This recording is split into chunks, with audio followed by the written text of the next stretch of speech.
and welcome back to one of my tutorials.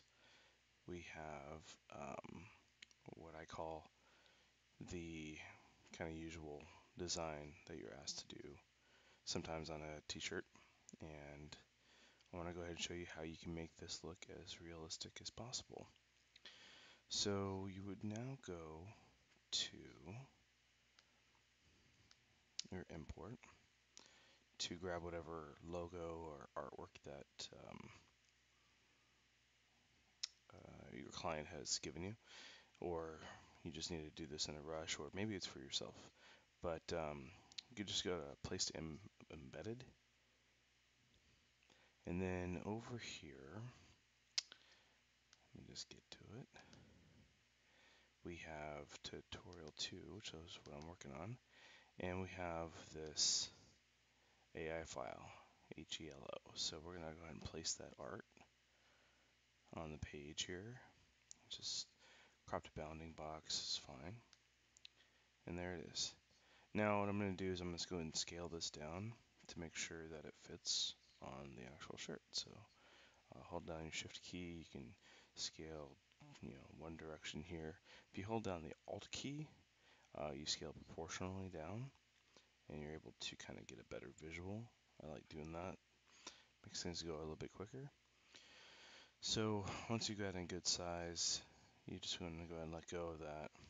Hit enter, that'll actually embed the art, and while you're in your file, now you can go ahead and move this around. Just want to take this down a little bit past the neck, make it look kind of realistic. So we got a good placement here. Now you can see, this basically looks like flat art on top of a shirt. You're not fooling anybody. So let's try to fool them. So what we want to try to do is make this look pretty realistic, and there's only a few easy steps to do this too. So first thing we're going to do is going to highlight your file here, and we're going to get our menu, and we're going to first rasterize the layer. Now that we have that rasterized, we want to go ahead and just hide that for a second. We're going to take this layer, and I've actually already done this, but let me just go ahead and go through it one more time with you. I have the file right here, and you can tell it's really not big difference between the two, but there's a minor difference, and I'm going to show you that right now. So what I did is that I took this original image, copied it over, and made this file called Dset, which stands for Desaturation.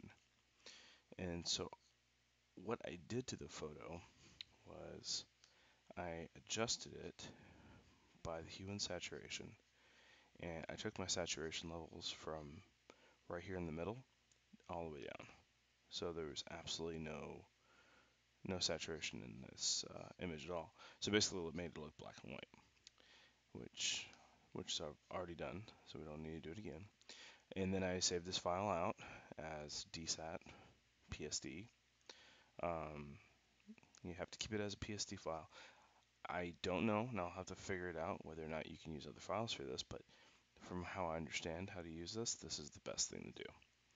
So go back to your first file. Here we are, we got our art right there.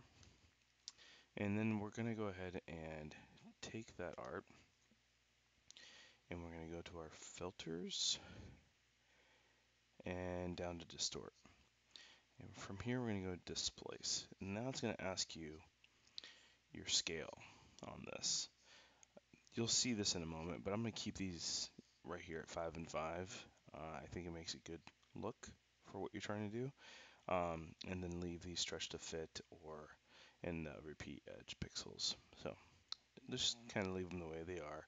We can go into this more in detail, but for right now we want to just make it quick and get you to your final product. So we're going to hit OK, and we're going to pick our Dset PSD out of our folder here, hit open, and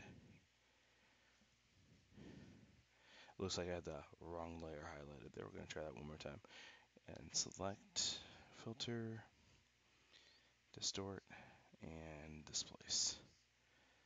Same options. We're going to hit the Dset and hit open.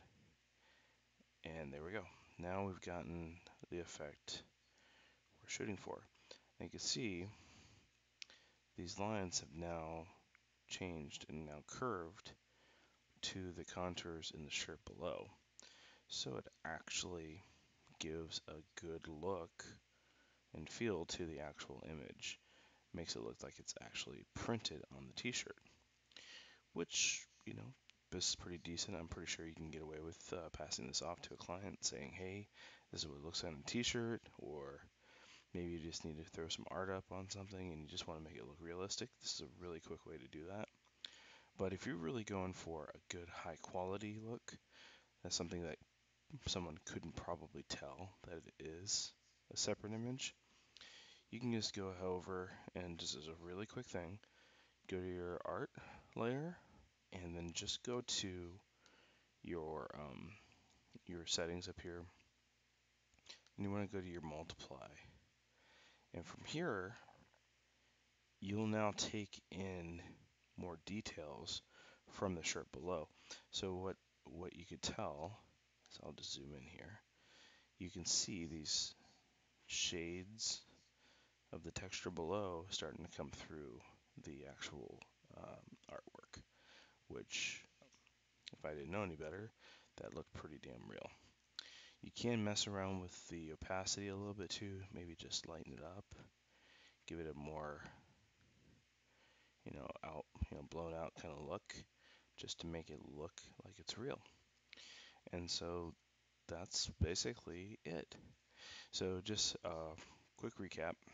So the background image is going to become a filter, and you'll use it to apply the artwork that you currently have, and it will distort and contour itself to whatever that is, and that filter again is distort, displace, and it's kind of like your own custom filter in a sense. So what we can do now is make this image look like it's real, and the other thing we went over is when we're desaturating the object, you just go to your image adjustments, hue and saturation, and you just want to take the saturation levels down. And once you have those two main things down, this is a really easy concept to knock out pretty quickly.